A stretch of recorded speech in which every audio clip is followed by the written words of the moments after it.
This podcast is brought to you by the North Dakota Petroleum Foundation. From heating our homes and powering our vehicles to cell phones, clothing, and medical equipment, oil and natural gas makes everyday life better. North Dakota Oil and Natural Gas, advancing the possibilities. Learn more at ndpetroleumfoundation.org.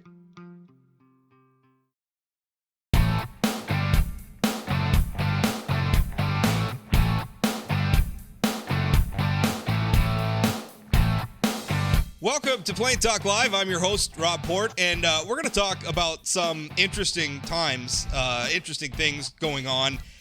And what's the proverb, right? Like, may you live in interesting times, and I guess that's where we are in North Dakota politics. It's not our politics are particularly competitive. There's just a lot of weird stuff happening all the time, like trying to recall Governor Doug Burgum, who is routinely ranked as one of the most popular governors in the country by various opinion polls. When he was first elected in 2016, I think he got over 70% of the vote. The last time he was elected in 2020, he got over 65% of the vote, lost a few percentage points, maybe not surprising for somebody who's an incumbent. But there's a faction of North Dakota Republicans. I've been calling them sort of the hardcore Trumpists, the Bastiat caucus faction of the Republican Party in North Dakota, or the conservative faction, whatever you want to call them. It's hard because it's all a little nebulous. They all like to deny that they're not in cahoots, and they kind of are. What's interesting is that we spent all spring talking about this faction of the Republican Party showing up at Republican local district convention reorganizations and, basically trying to elect new leaders. And their ultimate goal was to try to take over the North Dakota Republican Party, because what happens is, if you don't follow this stuff, every legislative district has a Republican Party and the Democratic Party, as it were, and they reorganize, and so the local Republicans elect their local leadership, and then local leaders go to the statewide committee, and the statewide committee elects leadership for the state party. So their goal there was to try to take over the state party, and they fell just flat on their faces. They ended up with less influence in the North Dakota Republican Party than they had before. And I actually thought that that's what my guest, Chad Oban, and I, two nerdy political observers, we're going to be talking about today. But instead, what we're going to talk about is that same faction now launching an effort to recall Governor Doug Burgum. Now, in North Dakota, the all statewide elected officials and legislative officials are subject to recall. It's Article 3, Section 10 of the North Dakota Constitution, and it requires, in order for this to happen, a number of signatures, quote, equal in number to 25% of those who voted at the preceding general election for the office of governor in the state, county, or district in which the official is to be recalled. So in 2020, 357,859 people voted for governor, and that means, if you want to get the 25% of that total required, the people wanting to recall Governor Burgum will have to get 89,464 signatures, which is, more than twice what you would have to get to put a constitutional. 3 times, is that? I can't do math in my head. Roughly 3 times what it would require to put a constitutional amendment on the ballot. And my first question for you, Chad, is how likely are they to succeed? Like, if you had to put a percentage on it. I think under 2. And that might be a little bit high. I mean, I just think about this as, some of these folks, as you know, I have a 4.5-year-old son, and sometimes my wife and I, when he starts pouting or whatever, we look at each other and say, hey, it's more attention-seeking behavior. And that's sort of what this reminds me of, right? I mean, they failed to take over the North Dakota GOP. This has very little chance of getting on the ballot. And even if they do, I mean, Doug Burgum is wildly popular. This is all about getting attention. I guarantee the folks pushing this referral love the idea that you and I are talking about this right now. Well, I'm sure, but my job is to cover North Dakota politics, and this is a thing that's happening in North Dakota politics. Michael Coachman is the gentleman who is organizing this. I think he's the chairman of the recall committee. And if you want to read the petition and all that stuff, I have it up on in my column at inforum.com.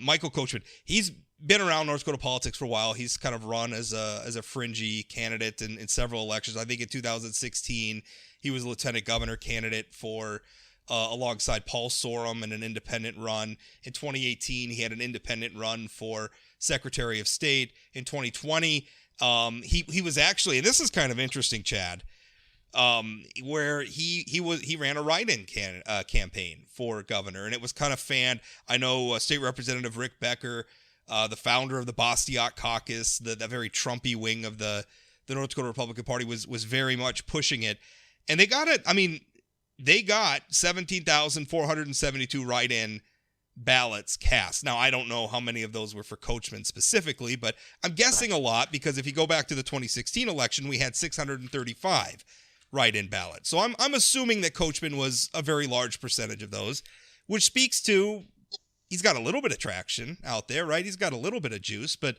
that amounted to like 4% of the statewide vote. So, yeah. I mean, they're tilting at windmills here. It was funny in 2020 driving around my neighborhood.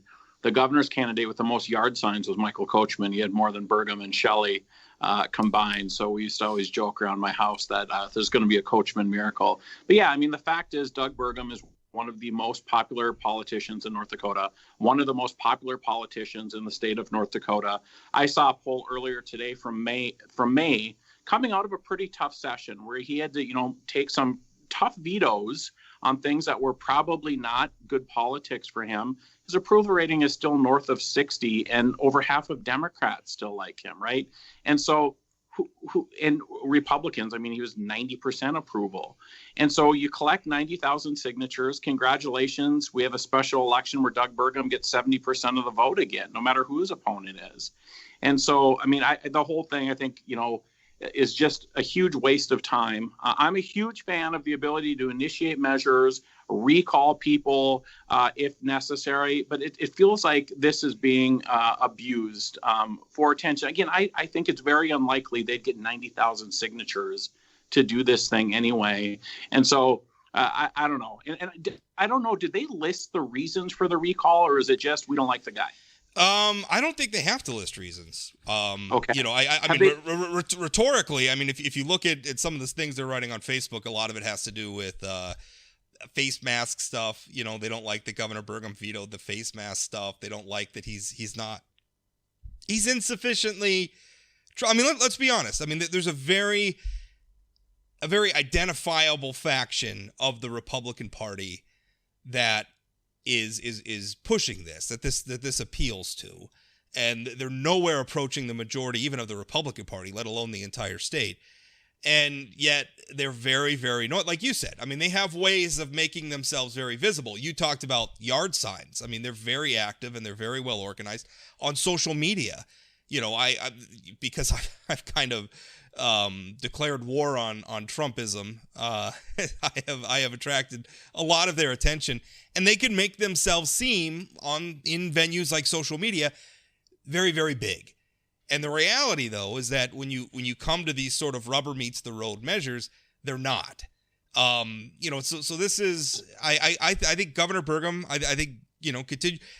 As you would expect, in his reelection, he lost a few points. You'd expect that from an incumbent that has to govern, right? When you're running, especially as a first-time elected official, it's all just kind of you're a blank space where people can project what they want to see. When you run for reelection, you have a voting record, and that's and Rob is in the middle of COVID, right? I mean, there's people upset with him for a variety of reasons, for not doing enough or doing too much. I mean, I agree. It makes a perfect sense that he would have dipped it's been a weird 4 years, really. I mean, he came in, he had DAPL right away.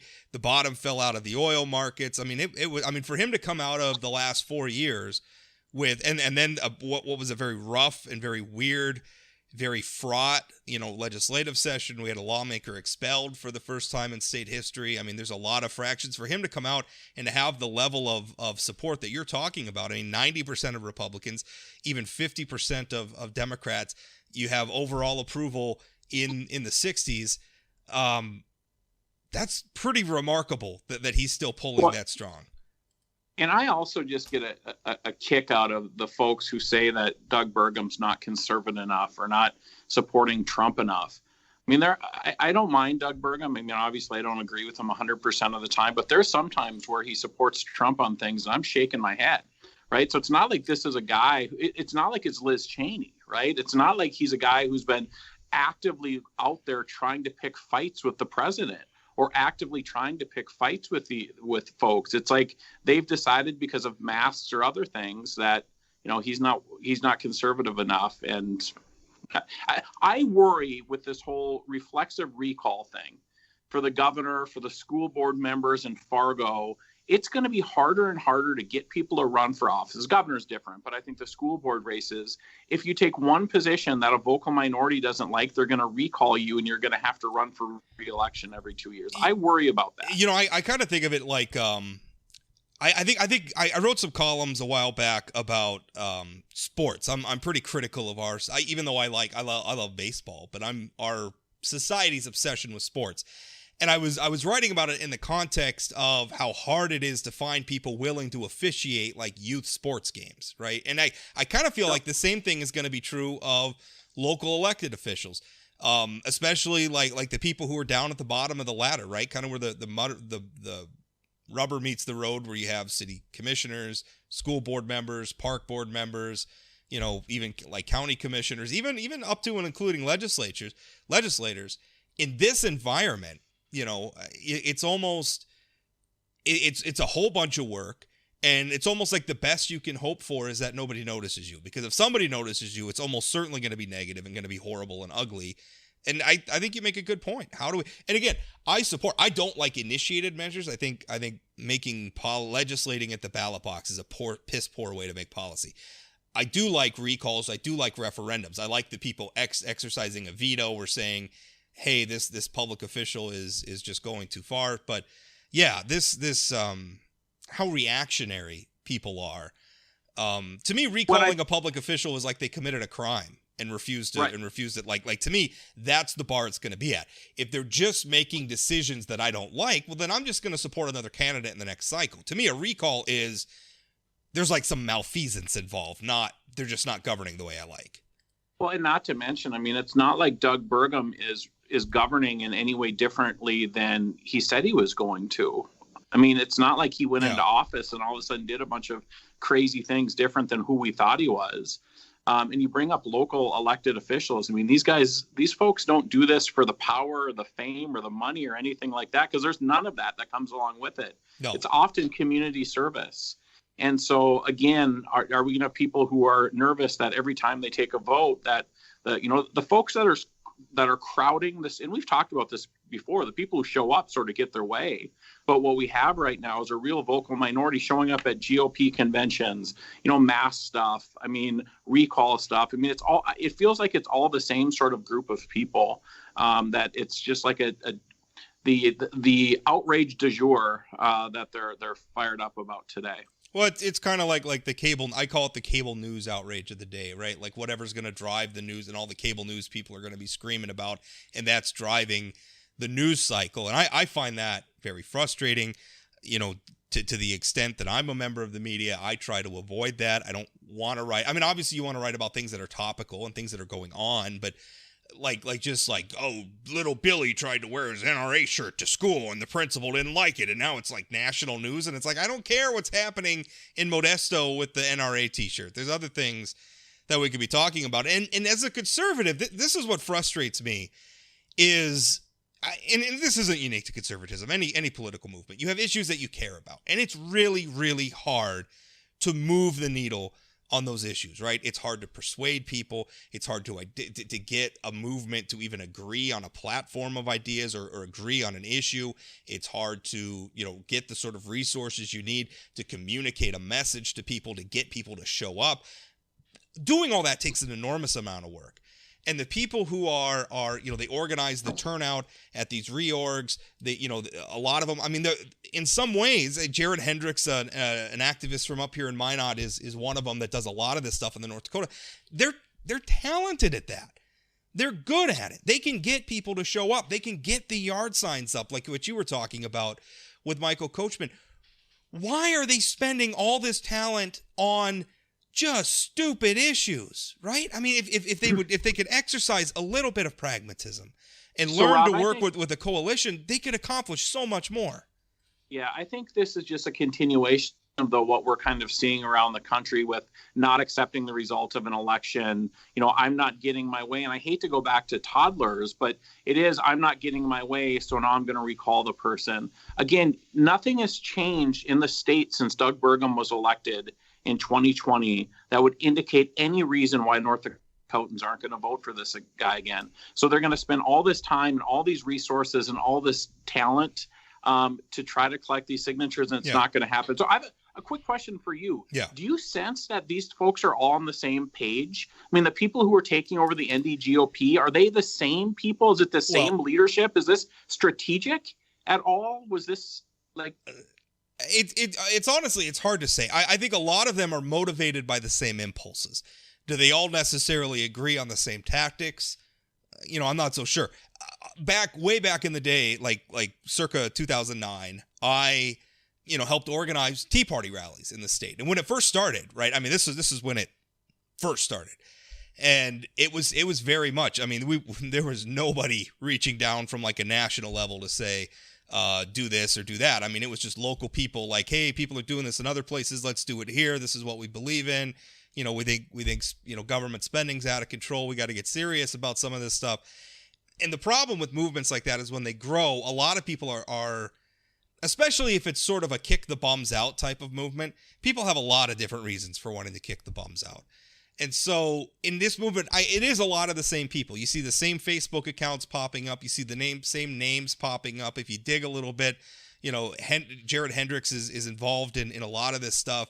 If you look at some of the registrations and some of the websites and stuff they're using, I don't know. I think there's some of them that just want chaos, right? If we can just sow the right amount of chaos, then our people can take over. But I mean, you have like hardcore, almost religious fundamentalists teamed up with people who probably consider themselves libertarians. I mean, it's an odd coalition, but I think the uniting factor is it's just sort of a populist rage. And let's not kid ourselves. I mean, this whole like, I'm not going to accept election outcomes thing is hardly on the right. Earl Pomeroy and I talked about this a couple of weeks ago, where you had people, wanting to impeach Donald Trump, like 2 weeks into his presidency. That's ridiculous. Whatever. And obviously I don't like Donald Trump. I thought he was a repugnant human being, but trying to impeach him 2 weeks, I mean, that's just not accepting election outcomes. This is permeating American politics, and it's killing us.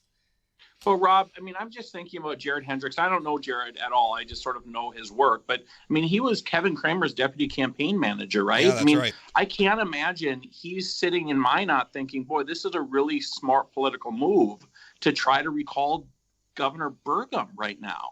I mean, I just can't, it just seems like that. It's just such a silly strategic move. I just can't imagine people who, I don't know. Maybe I just don't understand this. Maybe I just don't understand the rage of it all. I think because I think that's what it is. I think it's anger. I think it's anger, and what motivates the anger, what's motivating a lot of it is a lot of different reasons. But I think when you look at the top of this, you look at somebody like Representative Rick Becker in the legislature, founder of the Bastiat Caucus. Jared Hendricks in here, very close. You look at, do I think that sometimes Rick Becker is sitting in a room looking around at some of the people he's working with and wondering, how did I get here? Yeah, I think he probably is some days. And, honestly, I found myself in as the Tea Party movement moved on, I would look around and I wanted to talk about the things that you would expect Rob Port to talk about. I want limited government. I want more individual liberty, right? Agree with those things or disagree with them. That's what I'm there for. And all of a sudden I'm standing next to somebody who's like, don't touch my Medicare, right? I was like, how did I end up here? Right. And some people who are just angry about the government and they're conspiracy minded. And it's just, I think the last Tea Party rally I went to, some guy from Jews for Jesus stood up and started ranting, and I was like, all right, check please, I'm out of here. But I also think you've got people who are really smart and understand how to manipulate people to help reach their goals.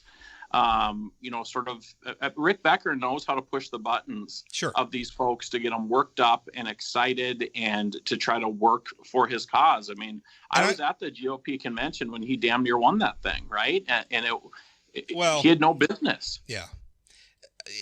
Damn near won. I don't think he ever even had.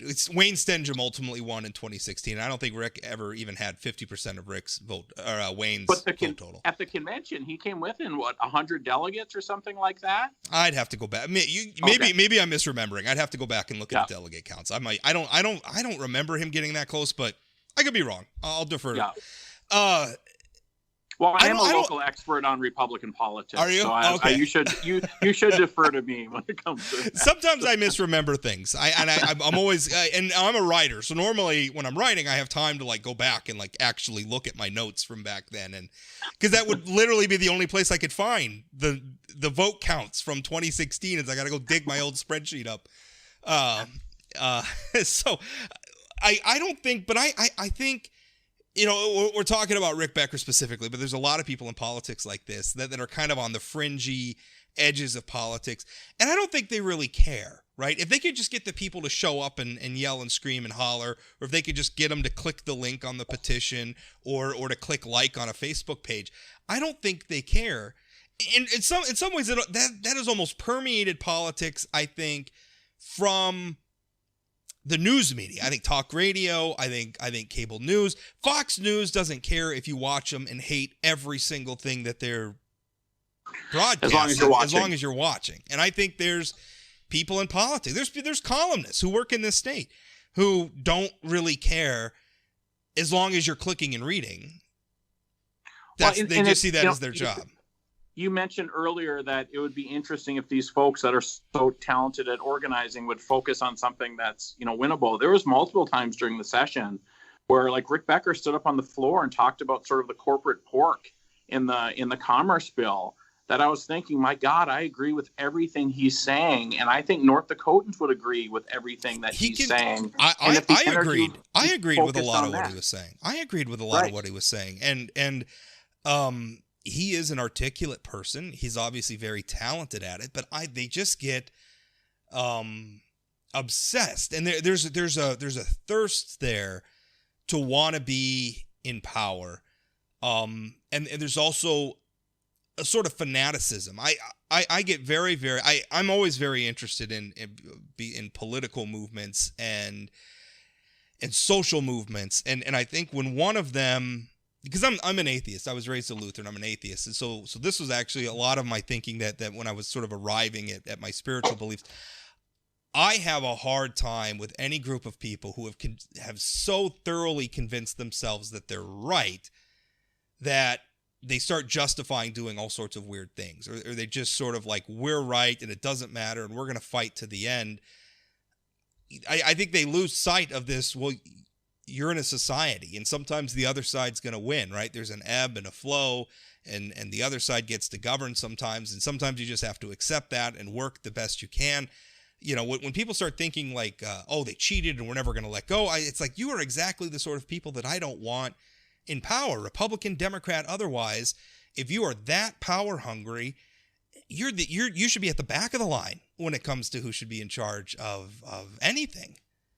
And it's so interesting you bring up religion because so often I struggle with the Trumpy conservatives who are also Christian conservatives who are able to just gloss over everything that Trump has done that flies in the face of their religion. Right? all the years that and listen, I'm pro-life and I understand the pro-life message, agree with it or disagree with it. I understand there's a lot of people that are very passionate about it. The number of people who I have seen dismiss other candidates because they didn't have just a golden pitch perfect record on the abortion issue, turn around and support Donald Trump. How many abortions do you think Donald Trump has personally paid for? Right? Because I'm guessing it's more than one. Well, I'm not going to venture a guess on that hypothetical question, but just, the hypocrisy of this stuff and the things that he says and how if their kid said some of the stuff Donald Trump said, how offensive it would be, or if a liberal said it, or, for God bless us, if Barack Obama said some of the things that Donald Trump said, all hell would have been breaking loose in the prairie. So let's set aside for a moment the fact that both you and I think this is a terrible idea. A terrible idea on the politics of it. Like Doug Burgum really hasn't done anything to be worth recalling over. I think just about all Republicans feel that way. It sounds like even most Democrats feel that way. I think he's been a pretty good governor. We could probably come up with a list of quibbles. It is what it is. Let's set all that aside and just talk just straight up politics. You don't pick a fight that you can't win, right? I mean, to get there, they have to basically get. I mean, when you consider that there's a certain number of signatures that are going to get tossed because you can't read them or they wrote their address wrong or something, you're going to have to get north of 90,000 signatures. So let's just say, nice round number, 90,000 signatures. What you got to get?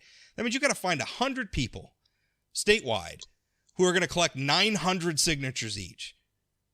Do you have any idea how difficult that is? That is enormously difficult. And when some of these ballot measure campaigns come in and they want to amend the Constitution, I mean, they will pay $200,000, $300,000, like $250,000 to collect a third of these signatures. Why would you pick this fight? Like even just as a practical matter, why would you think that you could recall, and why would you want everybody to watch you? Right? Because you're launching this in news. It's slow political news. So people like you and I are going to be talking a lot about this, and we're going to be pointing out, you are not going to win. This is going to be a belly flop, and you're going to do it right out in front of everybody and lose whatever credibility you might have had with them. Why would you do this? Well, I think it goes back to my original point. This is attention-seeking behavior. These folks want to be in the news cycle. They want to feel like they're causing chaos. They want to be somebody, right? If you can't win, what better way to be somebody than to cause this kind of chaos that's going to go on? But there's no way. I mean, I had somebody ask me the other day, how much would it cost to run a constitutional measure in North Dakota? And I said, well, $500,000 to get on the ballot, and then you actually have to run a campaign. And so even they find $500,000 to recall a wildly popular governor, and then they get on the ballot just to lose. There's literally no winning strategy here at all with this, other than taking up time and treasure. And that's why I don't really, I mean, unless it's, I mean, I don't know, unless there's somebody wanting to fund this, unless it's people, I mean, maybe, Michael Coachman wants to be in a couple news cycles, but I mean, I can't wrap my head around it. As somebody who has worked on many campaign over the years that had no chance of winning, it's not fun. I don't know why you'd want to spend that much time to know you're going to lose something. Well, and especially, not only are you going to lose the recall campaign, but it's going to diminish your ability to be influential in politics in other ways, right? Like if you show up and you're trying to convince people to vote against a bill or something, or whatever you're doing to try to advance your cause, you're going to be the person who belly flop trying to recall the governor. Yep. Why should I be scared of what you can do to me? Right. Why should I be scared of what you're going to do to me at the next GOP convention when you couldn't even? I mean, I think they're going to have a tough time getting tens of thousands of signatures, let alone up to 90,000. I think Coachman's write-in ballot, I think 18,000 is 17,472. I mean, that's probably the high water mark, and I don't even see him getting that. I mean, 5,000 is probably a decent guess. But I think it also diminishes the credibility of any recall moving forward, right? I mean, if you're just recalling people for the sake of recalling people, and I believe that's what's happening in Fargo with the school boards. I believe that's what's happening here. I mean, I think recall has an important purpose. If somebody's breaking the law or taking money or mistreating people or something like that. But this is just abuse to get attention. I'll admit, I don't know as much. You've referenced Fargo a couple times. I got to admit, I don't really know entirely. I've seen a couple of headlines. I haven't really read in depth. I don't really know what's happening with Fargo, but you could be right. I mean, again, my standard, and this isn't in law or anything, but my standard for a recall is, they have to be doing something really bad, like they're stealing money. Or something like that. Like then you recall them, right? Not we're months into the term that he was just elected to with a very large number of votes, and now we're going to recall him because he wasn't sufficiently enthusiastic about your anti-mask bill. Again, just squandering political capital frivolously on nonsense. This is nonsense. Now, Rob, I do think there are going to be Democrats that jump on board with this thing. I don't think as an organization they will. Yeah. But I think there'll certainly be Democrats who get on board with this. And there might be something to say for Democrats to sort of help push the division here between the two sides of the Republican Party. I don't think the numbers are big enough to actually get it on the ballot, but I suspect you're going to see some of that in the months to come, of maybe some Democrat voices encouraging on social media. Just from a partisan perspective, I guess, makes sense. In the 2018 race when Coachman was running for his independent race for Secretary of State. Now, that was a weird year because the guy, Will Gardner, who got the Republican endorsement at the convention that year, ended up stepping out because a peeping Tom situation from his past came to light. Obviously not a fit candidate for statewide office. He bowed out of the race. So Jagger couldn't get on the primary ballot. So our incumbent couldn't get on the primary ballot. So he had to run as a independent. And then Michael Coachman was running as an independent. Josh Boucher was the Democratic nominee, and the North Dakota Democratic Party sent out at least 3 mailers that I got my hands on promoting Michael Coachman, which I thought was, it's fair game. I guess you can do it. I think it's a little uncouth. But it's Rob, not. Back in the good old days, you could do that stuff without people like you catching wind of it and making everybody aware of it. Yeah. Well, that was the thing, is it kind of flew under other people's radar, and I guess I was around, and maybe that's my big contribution to North Dakota politics, is elevating the petty to the statewide spotlight. But I wouldn't doubt it. I would be very surprised if the Democratic-NPL did anything officially. And I would advise against that. I think that, honestly, I think what they did in 2018 backfired. I don't think that helps them. I think when they would be, it's so visible, people can see it. But even I think this is different than that was, because Doug Burgum is popular, right? Doing some underhanded stuff against Al Jaeger where nobody really knows who Al Jaeger is. There's not as likely of. Well, to the extent they know what he is, he's like the kindly old grandpa who's been around forever, right? And now you're being mean to him. That's true. Like, why? What'd you do? What'd you do that for? So that was after the Republicans threw him out on his tail at the convention. True. Well, I was, prior to knowing about Will Gardner's, because I knew Will Gardner. I still know Will Gardner, and I thought he would have been a great Secretary of State until I learned. And I still kick myself how I missed that, because I keep pretty close tabs on that stuff typically, and I dropped the ball and I missed it. But I thought it was time. I endorsed Cory Mock for Secretary of State at one point years ago, and I thought, that was like a decade ago, and I thought Al Jaeger had been in office too long back then. So I'm skeptical of people who spend that long in office. At some point, you just need fresh blood. So, Rob, you've now referenced the Cory Mock endorsement to me twice during these interviews. Oh, okay. And like you said, it's been over a decade. Maybe it's time to endorse another Democrat. You need a new talking point. Yeah, you need a new bipartisan cred. All right. Well, next time Cory Mock runs for something statewide, I don't. Well, and that was back when I actually did endorsements too. I don't endorse anybody now. I don't see that as my role. Rob I don't think Ford, it's that interesting. Cory Mock Republican. That's what you are. Also, I don't think I'm very ambiguous about where I'm at on a particular issue. Like, just read the columns. You know where I'm at. I don't feel like I have to come out and be like, I endorse this issue. Like, you can usually tell where Port's at on an issue. So yeah, honestly, I thought we were going to spend the day talking about the shellacking that the Bastiat/Trumpist crowd and got at the Republican Party reorg in Medora, but instead, we're talking about this. And again, I think it's just anger. It's just angry people who feel, for whatever reason, disaffected, disconnected, and they keep thinking that they're going to win, and they're just not. Well, Rob, most of the press about Medora was about Perry Schaefer, right? But it sounds like, based on your column, that there were some down ballot sort of things that the Trumpers weren't successful at either, right? John Tandrum lost his spot? Trandum, yeah. Okay. John Trandum lost, and I don't know if you could really count John. John lost because he kind of got hung up.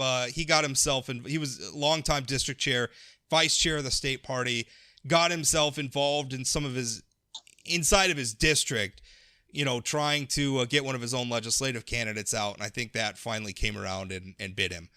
That's right. That's the Mary Johnson seat when he the tried Mary to take Johnson, right? Yeah. And during the session too, he got very vocal, and I actually backed him. He got very vocal with a reform where it would be noted on the ballot who got the convention endorsement, because I actually think North Dakota's primary process is a little too open. And when I say that, not open for, like, I want people to participate, Democrat, Republican, what have you.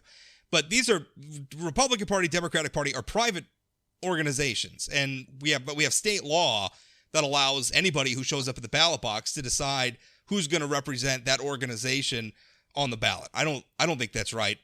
But Trandom was openly critical. So he's done a lot of stuff that I think some Republicans got fed up with him, and so I wouldn't really count him. But there were some other things down Paul Henderson. He's a district chair of District 10. He was a regional vice chair or a regional chairman. I think region 2. I want to say he was replaced by Bruce Jovig. That was a big loss. I mean, at this point in the statewide Republican leadership, the only sort of Trump / Bastiat person they have left is Lori Hines. And I think, and she wasn't up, right? She wasn't up because that gets elected at the state convention. The national, she's a national committee woman, so she wasn't even up. I think if she'd been up, I think she would have gone too. So do you think that this sort of bleeds into redistricting now? Do you think that's the next place where sort of the you call them normal Republicans? Normies? Yeah, normies. I would call them traditional Republicans. Sure. Do you think they're going to move to a place where they're going after the Bastiats during the redistricting process? I'd be surprised if they did anything overt during the redistricting process, because there's so many lines, and it's. I mean, listen, there's no way for anybody to draw the lines that aren't. It's not going to hurt some Republicans. Like, there's going to be some Republican incumbents that are going to get pitted against each other, and that's just. I don't know how else they have every district in the state. I mean, everybody's worried about what they're going to do to Democrats. I don't think there's anything left. Even if they wanted to, and all the folderol about the redistricting process, I don't think it's really been a problem. I think they generally draw the lines pretty well. I would absolutely expect Governor Burgum to be active again in promoting a slate of candidates. I would not, after this legislative session and how divisive it got, and the Luke Simons thing and all the stuff we saw, where you see there is a lot of legislative hostility to what Burgum did with his independent political spending in 2020, where he kind of came, he involved himself in and there was a lot of lawmakers who just kind of saw that as distasteful. I think there's going to be a lot more open minds from legislators, given that who he's likely to target, which is going to be more of this Bastiat crowd, and especially given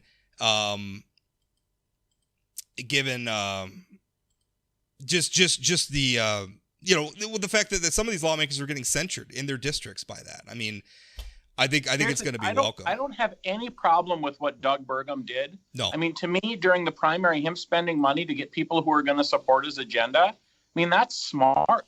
I mean, if the fight's not between a D and an R, why wouldn't you engage to bring in people who will help support your agenda and what you're running on? Every single governor since I've lived in North Dakota, going back to Ed Schaefer, has done that. So usually not as overtly and directly as Doug did it, and if I could criticize him and maybe just be tactically, maybe it didn't need to be so visible, but if you've got the big hammer, why not use it, man? That's what I say. Well, yeah, you got the big checkbook. Yeah, go all in. Yeah, although he's far from our first rich. He's the richest, but far. They all had deep pockets. Any of them could have done that, but he did it that way, and I think he'll probably do it again. I suspect Minot is going to be a legislative battleground, because we have District 3, which is Senator Ole Larson, who's the current chairman of the Bastiat Caucus. His running mate in the House is Representative Jeff Hoverson. I think those guys are going to be targets. I think there's going to be an effort to try to run somebody against them in the primary, and I think there's an effective argument that could be made against some of these, whether it's those guys from Minot or where have you, to say, are these folks spending their time advancing the interests of their legislative districts and their communities, or are they spending their time on these silly ass tilting at windmills? Let's get up. I mean, literally the only bill that was introduced by Jeff Hoverson that was sponsored by him that passed this session was the ban on mask mandates. That's it. That's the sum total of his legislative accomplishments. If you're from Minot, a community that needs flood control, a community that has all sorts of needs, just like every other community in the state, are you feeling good about the way Jeff Hoverson represented you in the legislature? Because I know I'm not. And I will tell you, Jeff Hoverson put in a bill last session to give economic incentives to people adopting children, which is a great bill. I mean, I know how expensive adoption is, although he put in a line that said certain people, including single women and LGBT couples, wouldn't qualify for it. So it instantly made it this, wedge issue that everybody was upset about. If you'd bring forward a bill that just says, hey, we want to incentivize adoption in the state of North Dakota, that would have passed in a landslide. Everybody would love it. Everybody would love it. But you couldn't possibly have a single mom trying to adopt a baby or God, two dads. Could you imagine such a thing? Yeah. How dare the two people who might love that kid give it a nice home and a place to live and a support system and everything else. Yeah. But that's exactly what I'm talking about, where you could, but for your inability to let go of these sort of issues, they cut off their nose to spite their face. And, again, we need to wrap things up here, but the key to the success of the North Dakota Republican Party, I think there's so many people out there with that, they want to talk, they're gerrymandering and we're doing this and they're cheating and all the national politics. And the national politics things I'll give you. Like it's the Democratic brand is toxic in North Dakota for reasons we have done an entirely different show about. I still maintain that the simplest explanation is the most prominent explanation, and that's that the Republicans have, for the most part, been very pragmatic, and they've governed well. I think North Dakota, for the most part, is governed well, or at least in the way most voters want it governed. And if you give in to this crowd, that this angry crowd, this Bastiat Trump crowd, they're going to have us dying on hills like masks. They're going to have us dying on hills like let's make abortion a felony. That's not governing the state right. And I would just say there's also some environmental things that were beneficial to Republicans over the last couple decades, discovering the Bakken. Yeah. And so you ended up in a place where you could increase spending and lower taxes at the same time. Right. That's real good politics if you can do those two things at the same time. But look when that crashed, right? That came back and bit him right at the beginning of Governor Burgum's term. And did it make a difference? Too. Yeah. Well, no, because I don't think people felt the pain. It's not like we ended up raising taxes a bunch because we had that blip for a couple. Yeah, and listen, if you were reading me back then, I was making my bones on that stuff, right? These 20% general fund increases every session. And then they were trying to hide it. Oh, that's one-time spending. Well, it's one-time spending that you renew every session. Maybe it's not one time anymore, fellas. But it's hard for constituents to get mad if their taxes are going down and their schools are being funded more. I mean, that's hard. That's good politics, no matter which side of the aisle you're on. And I think that they can say we had enough in reserves to weather the storm too. And some of us would say they should dip a little deeper into those reserves, but that's a whole nother conversation. Well, that's a whole different story. Well, Chad, I appreciate it, and again, you're predicting probably what 50-50 that this recall effort of Burgum's gonna. Is that what you said, right? That's what I'm going to write down for the next column. Chad Oban write says a column about that. 50-50. I'd look like a miracle worker. No, I think I hope these guys refocus on things that actually matter, but they ain't beating Doug Burgum anytime soon. And the funny thing about you saying that is that the stuff that I'm going to think is matter and that they're going to think matter is probably going to be stuff that you hate. Right? Or not hate but dislike. I mean, that's not your thing, but it's like to me, I just want so many people left and right who are involved in politics. Will you just get serious? Will you just get serious about things? I wrote the headline column I wrote the other day was just plow the damn roads. Yeah. Right? And if we can have a conversation about the size of government, the proper role of government, and everybody's at the table having that conversation, we can do that. Right now, we're not having that conversation because it's just one crazy thing after another that we're dealing with. So I just want normal. Yeah, I would. I yearn for normal. I yearn for boring. It wouldn't be great for my career either, because I tell you, the weird stuff sells. But yeah, for sure. Chad, thanks for your time. Thanks as always. We'll see you soon.